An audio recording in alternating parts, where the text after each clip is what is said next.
Perintah Kaisar Naga. Jangan lupa like, komen, dan subscribe RD1 Channel. Bab 3572, membunuh dengan pisau yang dipinjam. Dasar kolam suci. Dev masih menggunakan teknik kondensasi jantung untuk terus menyerap dan memurnikan nafas di batu pengolah langit. Pria itu memiliki ekspresi serius, tapi dia tidak punya cara untuk menghadapi Dev yang berada di luar tirai tipis. Tepat ketika Dev melonggarkan kewaspadaannya dan fokus pada gangguan lain, suara air mengalir di atas kepalanya membuat Dev langsung terbangun. Dev mendongak dan menemukan Ye Liancheng dengan wajah galak mendatanginya. Mata Ye Liancheng memerah, seolah dia kesurupan.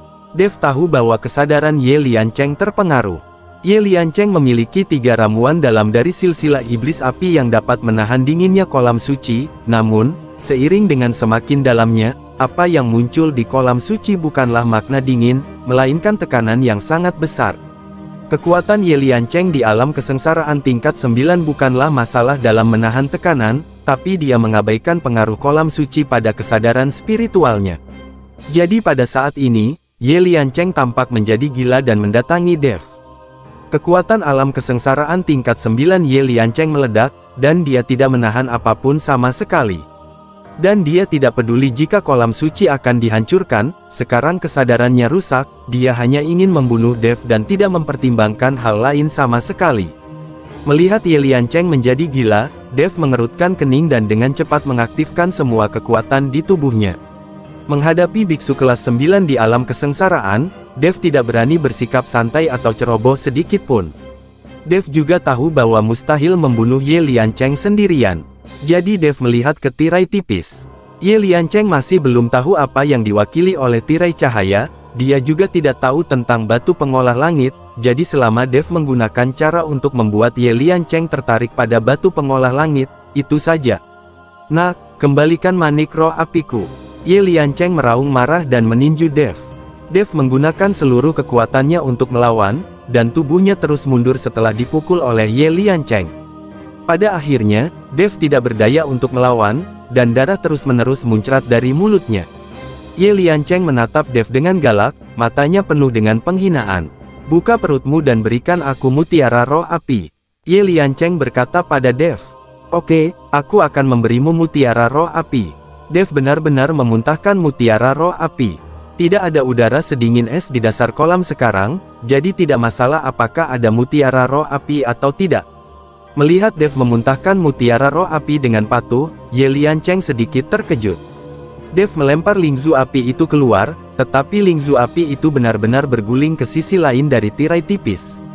Ketika Ye Liancheng melihat ini, dia pergi untuk mengambil mutiara roh api tanpa ragu-ragu. Tapi saat dia berjalan menuju tirai tipis, seberkas cahaya bersinar, dan sosok pria itu muncul lagi. Pelanggar akan mati. Kata-kata pria itu membuat Ye Liancheng sedikit terkejut. Kemudian cahaya yang dipancarkan batu pengolah langit juga menarik perhatian Ye Liancheng. Itulah batu pengolah langit. Alasan mengapa kolam suci ini dapat membentuk kembali garis keturunan adalah karena batu pengolah langit. Kamu bisa mengambil batu pengolah langit agar anakmu tidak perlu berada di kolam suci dan bisa membentuk kembali garis keturunannya. Dev berkata pada Ye Liancheng. Ye Liancheng berdiri dengan hampa, tidak lagi segila sebelumnya, seolah kesadarannya perlahan pulih. Ye Liancheng melirik Dev, dengan tatapan licik di matanya. Apakah kamu mencoba menipuku? Otak Ye Liancheng pulih. Kenapa aku menipumu? Dev terlihat lemah dan bertanya dengan berpura-pura tidak tahu apa-apa. Kamu sudah lama berada di dasar kolam, kenapa kamu tidak mengambil batu pengolah langit? Batu pengolah langit ini dijaga, apakah kamu mencoba meminjam pisau untuk membunuh seseorang? Ye Liancheng memahami pikiran Dev. Dev tersenyum tipis, mengangkat sudut mulutnya sedikit dan berkata, aku tidak akan menerimanya karena aku tidak bisa mengalahkan sinar jiwa yang tersisa itu sama sekali. Aku hanyalah orang tingkat pertama di alam kesengsaraan. Bahkan jika lawannya adalah sinar sisa jiwa, bukan aku yang bisa mengatasinya. Kamu, seorang biksu tingkat 9 di alam kesengsaraan, tidakkah kamu akan takut dengan sisa jiwa pihak lain, kan? Bab 3573, apakah Anda dianggap laki-laki? Kata-kata Dev secara langsung merangsang Ye Liancheng. Bagaimana aku bisa takut pada secercah sisa jiwa? Tapi jangan berpikir kamu pintar, tunggu sampai aku mendapatkan batu pengolah langit dan bola roh api, lalu aku akan membunuhmu. Setelah Ye Liancheng selesai berbicara, dia berjalan langsung menuju cahaya. Dia sama sekali tidak peduli dengan peringatan pria itu. Bagaimanapun juga, pihak lain hanyalah secercah sisa jiwa, bahkan bukan sisa jiwa, hanya secercah sisa jiwa, penjaga batu perbaikan langit. Ye Liancheng cukup percaya diri, sebagai biksu tingkat 9 di alam kesengsaraan, apakah dia masih takut dengan sisa jiwa itu? Melihat Ye Liancheng berjalan menuju tirai tipis, mata Dev berkilat kaget, pedang pembunuh naga tiba-tiba muncul di tangannya, dan dia siap mengambil tindakan kapan saja. Pelanggar akan dibunuh tanpa ampun. Pria itu mengancam Ye Liancheng lagi. Tapi bagaimana Ye Liancheng bisa peduli dengan ancaman jiwa yang tersisa? Ye Liancheng berjalan ke tirai cahaya dengan percaya diri, membungkuk dan mengambil manik roh api. Melihat Ye Liancheng berjalan ke dalam tirai tipis, Dev mengencangkan cengkeramannya pada pedang pembunuh naga. Tapi setelah menunggu lama, Ye Liancheng baik-baik saja, dan pria itu tidak melancarkan serangan apapun terhadap Ye Liancheng. Pada saat ini, Dev tercengang. Apa yang telah disepakati bahwa siapapun yang memasuki tirai cahaya akan dibunuh tanpa ampun? Pengecut, hahaha, bahkan secercah jiwa pun berani berbicara begitu keras. Aku merindukanmu hanya untuk melindungi batu pengolah langit. Aku tidak akan menghancurkanmu. Sebaiknya kau pergi sendiri. Ye Liancheng tertawa keras dan melambaikan tangannya ke arah pria itu. Pria itu tidak bergerak, menatap Ye Liancheng dengan mata dingin. Ye Liancheng mengangkat sudut mulutnya, lalu melewati langsung tubuh pria itu. Pria itu hanyalah secercah jiwa yang tersisa dan tidak memiliki tubuh sama sekali. Ye Liancheng melewatinya dengan mudah dan mengambil batu pengolah langit. Melihat Ye Liancheng telah mendapatkan semua batu pengolah langit, tetapi pria itu tetap tidak menyerang, Dev tercengang. Apa yang sedang terjadi? Kenapa langsung diserang? Apakah hanya karena Anda mudah ditindas karena kekuatan tingkat pertama Anda di alam kesengsaraan? Dev cemas. Jika orang ini tidak mengambil tindakan, Ye Liancheng pasti akan bunuh diri jika dia keluar dengan batu pengolah langit. Dev bukanlah lawan Ye Liancheng sekarang. Apakah kamu masih laki-laki? Kata-kata laki-laki sulit diikuti, dan kata-katamu terdengar seperti kentut. Jika kamu bisa memiliki batu abadi seperti batu pengolah langit, kamu pasti abadi. Aku belum pernah melihat makhluk abadi yang pengecut sepertimu.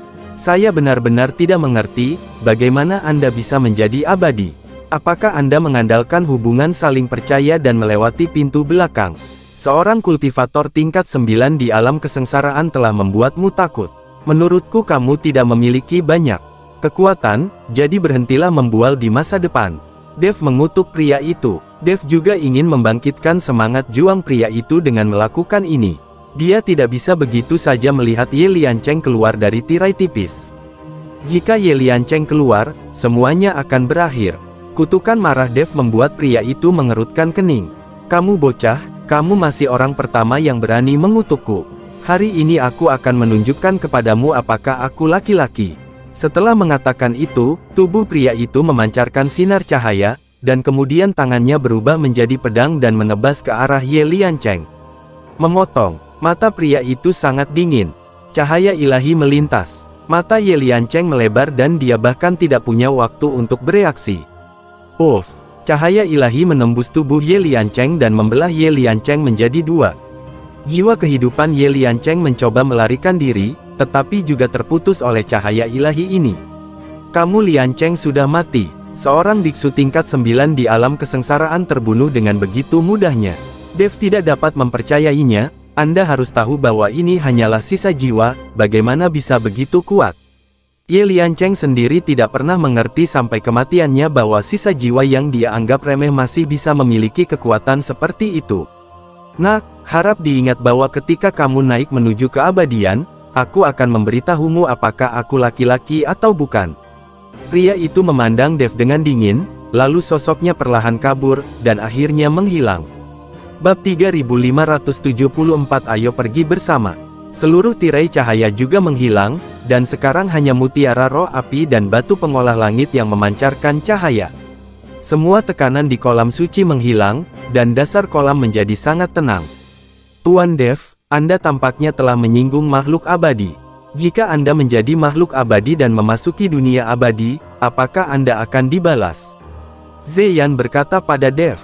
Terserah, apa yang terjadi barusan, jika aku tidak memarahinya dan membiarkan Ye Liancheng keluar dari tirai tipis, kita semua akan dikutuk. Kata Dev dan mengambil manik roh api. Ketika Dev mendapatkan batu pembangun langit, teknik kondensasi jantung di tubuhnya mulai bergerak jauh dengan sendirinya, dan kekuatan isap yang sangat besar terus menyerap nafas di batu pembangun langit. Dev tampak terkejut, tetapi dia segera sadar, duduk bersila dan mulai memurnikan auranya. Mungkin dengan batu perbaikan langit ini, ranah Dev bisa ditingkatkan ke level yang lebih tinggi. Dev dapat berlatih dengan mantap kali ini, dan waktu berlalu menit demi detik. Di atas kolam suci, tetua tertua dari keluarga Ye dan yang lainnya merasa cemas. Ye Liancheng sudah lama berada di dalam air, tapi tidak ada gerakan sama sekali, yang membuat semua orang di keluarga Ye panik. Terlebih lagi, setelah beberapa saat terjadi kekacauan, kolam suci segera menjadi tenang, dan sekarang tidak ada pergerakan. Tetua Agung dan anak buahnya telah lama menatap kolam suci. Tetua Agung, tuan rumah sudah lama terdiam. Mungkinkah itu? Seseorang bertanya pada sesepuh agung itu dengan cemas. Jangan bicara omong kosong. Kepala keluarga adalah master alam kesengsaraan tingkat 9. Pasti tidak akan ada masalah. Mari kita tunggu. Tetua agung itu memarahi. Sekarang Ye Liancheng tidak ada di sini. Tetua agung memiliki keputusan akhir, dan Ye Feng telah kembali ke ruangan kecil yang gelap itu lagi. Sekarang bukan hanya keluarga Ye yang khawatir, tapi juga Mosan Guilao dan yang lainnya. Tuan Dev sudah lama berada di sini dan dia masih belum meninggalkan keluarga Ye. Apakah akan terjadi sesuatu? Hantu Gunung Iblis mengerutkan kening. Bagaimana kalau kita buru-buru ke rumah Ye untuk melihat-lihat? Logikanya, setelah sekian lama, tidak peduli apa yang terjadi. Pada Tuan Dev, pasti ada beritanya. Luo Shouhai juga mengkhawatirkan keselamatan Dev. Hanya sedikit dari kita, bukankah kita mencari kematian dengan bergegas ke rumah Ye? Baikian memandang hantu gunung setan dan yang lainnya. Sekarang hanya ada 4 dari mereka, dan semua orang di keluarga Seng telah dievakuasi lagi pula. Ada terlalu banyak anggota keluarga Seng yang berani mengintai Ye Cheng. Hanya mereka berempat, Mosan Guilao, Luo Shouhai, Baikian dan Ji Yun. Jika mereka membobol keluarga Ye, bagaimana mereka bisa menjadi lawan dari keluarga Ye? Terlebih lagi, kepala keluarga Ye adalah biksu tingkat 9 di alam kesengsaraan, dan tetua hantu gunung iblis bukanlah tandingannya. Hei, bisakah kita terus menunggu seperti ini? Hantu gunung setan tua menghela nafas.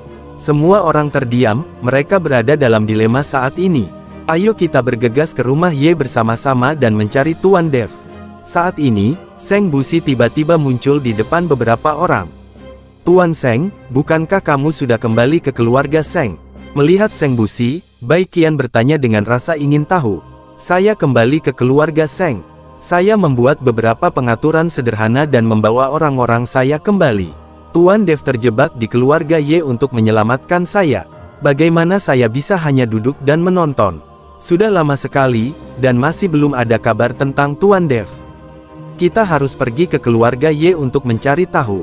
Bahkan jika kita bertarung sampai mati dengan keluarga Ye, terus kenapa? Mata Seng Busi bersinar dengan semangat juang. Bagi Dev, bagaimana jika kita mengikuti keluarga Ye dan bertarung sampai mati lagi? Keluarga Seng bisa mati, tapi mereka tidak boleh membalas kebaikan mereka. Dengan Seng Busi, Iblis San Guilao dan yang lainnya penuh semangat juang. Tanpa penundaan lebih lanjut, kami akan bergegas ke keluarga Ye untuk mencari Tuan Dev sekarang. Jika sesuatu yang tidak terduga terjadi pada Tuan Dev, bahkan jika saya mempertaruhkan nyawa dan meledakkan diri, saya akan membuat keluarga Ye membayar harganya. Kata Pak Tua Hantu Gunung Iblis dengan ekspresi garang. Ayo kita cari Tuan Dev. Luo Shouhai juga berkata dengan keras. Sekelompok orang menuju keluarga Ye tanpa menyembunyikan apapun. Bersambung.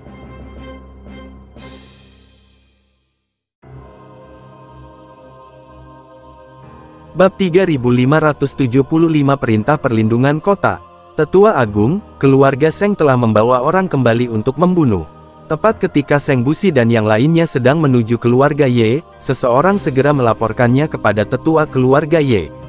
Setelah melihat ini, tetua tertua dari keluarga Ye segera memanggil semua orang di keluarga Ye untuk menjaga halaman depan. Seng Busi dan Demon Mountain Ghost Lao dan yang lainnya tiba dan mulai melakukannya tanpa mengucapkan sepatah kata pun. Bagaimanapun, mereka pernah bertarung sekali sebelumnya, dan masing-masing dari mereka sudah dipenuhi amarah. Jadi begitu mereka bertemu, mereka terlibat pertarungan sengit. Putri Iblis, ikuti Ji Yun ke kolam suci untuk menemukan Tuan Dev. Hantu Gunung Iblis berkata dengan keras kepada Bai Qian. Bai Qian mengangguk dan memimpin Ji Yun menuju halaman belakang keluarga Ye. Hentikan mereka dan jangan biarkan mereka pergi ke kolam suci. Tetua tertua dari keluarga Ye meraung. Semua orang di keluarga Ye memblokir Bai Qian dan Ji Yun. Tapi Iblis San Guilao dan Luo Shouhai terus membuka jalan bagi mereka berdua.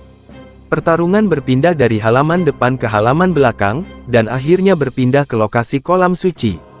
Ada fluktuasi energi spiritual di mana-mana, serta teriakan, dan erangan yang terdengar jelas di seluruh Ye Cheng. Para biksu terus meninggal, termasuk orang-orang dari keluarga Ye dan orang-orang dari keluarga Seng. Meskipun Ye Liancheng tidak ada di sini, tetua tertua dari keluarga Ye dan beberapa tetua lainnya masih dapat mendukungnya. Terutama tetua hantu Gunung Iblis, yang langsung dirawat oleh tetua tertua dari keluarga Ye sendirian. Karena tetua tertua dari keluarga Ye dapat melihat bahwa hantu Gunung Iblis selalu yang terkuat di sini. Dan Luo Shouhai, yang kekuatannya berada di alam kesengsaraan tingkat 8, tidak dapat dibayangi.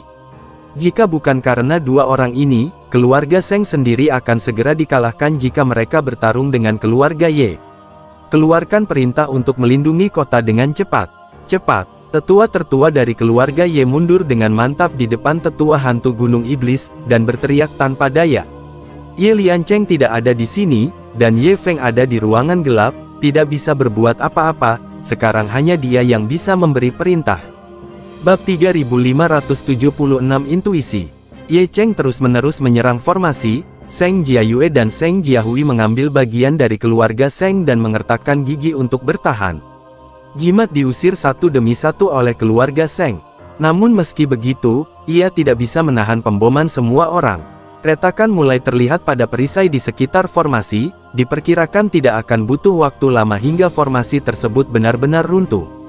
Ayah, aku tidak tahan lagi. Seng Jiayue berteriak keras kepada Seng Busi. Aku harus bertahan bahkan sampai mati. Seng Busi tidak bisa melarikan diri sama sekali dan berteriak ke arah Seng Jiayue. Tapi semakin banyak orang di keluarga Seng yang sekarat. Orang tua hantu Gunung Setan dan yang lainnya juga direcoki oleh para tetua keluarga Ye. Melihat formasi akan runtuh dan semua orang di keluarga Seng dan hantu Gunung Iblis akan mati di sini, tiba-tiba awan hitam yang tak terhitung jumlahnya melayang di langit dan berkumpul di sini. Ada sambaran petir yang menembus awan hitam. Seluruh kota Ye diselimuti kegelapan. Perubahan mendadak ini membuat semua orang berhenti dan menatap kosong ke langit. Apa yang sedang terjadi di sini? Seseorang bertanya dengan bingung. Lei, Jie Yun, apakah seseorang akan menerobos? Seng Busi menatap awan hitam di langit dan berkata dengan keraguan di wajahnya. Bagaimana seseorang bisa membuat terobosan saat ini? Sangat sedikit orang yang menerobos dunia dalam pertempuran. Dan mereka semua ada di sini, dan mereka tidak melihat tanda-tanda terobosan apapun. Tidak ada yang tahu apa yang sedang terjadi. Mereka diam-diam memandangi awan guntur di langit. Suasana menindas di awan guntur membuat semua orang tidak berani bertindak gegabah. Awan kesengsaraan guntur ini sangat kuat. Mungkinkah tuannya ingin menerobos alam kesengsaraan dan menjadi biksu alam Mahayana? Tetua Agung merasa bahwa aura awan kesengsaraan guntur ini sangat kuat, seharusnya awan kesengsaraan guntur yang disebabkan oleh terobosan para biksu tingkat tinggi. Bab 3577 dapatkan semua orang kembali. Dasar kolam suci. Seluruh tubuh Dev diselimuti cahaya putih, seperti cahaya suci. Aura putih dalam jumlah besar mulai mengalir keluar dari tubuh Dev. Badai petir menghantam Dev dengan keras dan langsung diblokir oleh aura putih. Nafas semacam ini persis dengan nafas di batu pembangun langit, yang telah diserap ke dalam tubuh Dev.